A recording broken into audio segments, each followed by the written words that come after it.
Lepas pada tu tak okey sampai sekarang. Sekarang ni even bagi daging wagyu pun tak boleh kak. Pada usia sekarang, bagaimana Kodi awak kata menjaga kesihatan dari segi pemakanan? Kodi dah 5 bulan, masuk bulan ke-5 tak masuk gula dah. Langsung? Langsung. Tak memang tak minum air manis, dah cut sugar langsung lah. 3 bulan awal tu langsung tak minum manis langsung, even kek ke apa manis-manis manisan pun tak makan. So sekarang ni dah rasa dah okey, dah stabil apa semua. So kadang-kadang tu adalah makan kuih sikit-sikit kan.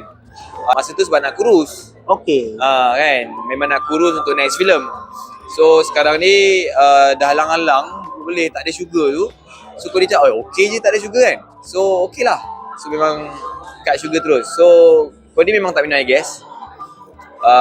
Kau ni memang jaga makan, maksudnya breakfast kena breakfast sebelum pukul 10 pagi, makan tengah hari kena pukul 1 tengah hari. Kau ni memang jaga.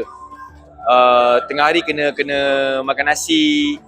Pagi kena ada breakfast telur. Memang kau dijaga tak? Walaupun tengah sibuk pengabaran pun, syuting pun kena makan juga? Kena makan tak? Kalau contoh on the set tu, maksudnya diorang suruh standby, kau dia akan minta izin, tolong lah. Kalau tidak nanti kau dia tak boleh kerja. Tak ada tenaga? Bukan tak ada tenaga, kau dia ada gastrik. Oh ya, betul. Kau dia ada gastrik. Jadi gastrik kau dia sangat teruk. Makan ubat tak boleh. Makan, kau ni kena pergi klinik, kena jab. Jadi dah berapa lama kena gastrik tu sebenarnya? Punca dia doktor ada bagi tahu tak? Lama dah. So jadi memang kena jaga makanan. Memang kena jaga tidur. Okey. Kan. Tapi kita ni macam mana Betul. tidur. Jadi punca dapat gastrik tu, adakah Kodi sendiri penggemar masakan pedas sebenarnya? Kodi tak ada masalah makan pedas tau. Oh, tak ada masalah? Kodi tak ada masalah masakan pedas, Kodi tak ada masalah. Cuma Kodi tak boleh makan lambat, tak boleh perut kosong. Minuman bergas tak boleh. Makanan pedas tu tak ada masalah pun. Tapi Kodi, ni menarik, Kodi share sikit Kodi tak makan chili sauce. Kodi tak makan daging, Kodi tak makan kambing. Kodi tak makan durian. Kodi tak makan sambal. Tapi makan pedas, contoh masak kari ayam pedas, ayam masak lemak pedas, okey tak ada masalah. Ini memang dari dulu, Ini memang daripada kecil. daripada kecil tak makan sos, tak makan daging tak? Tak.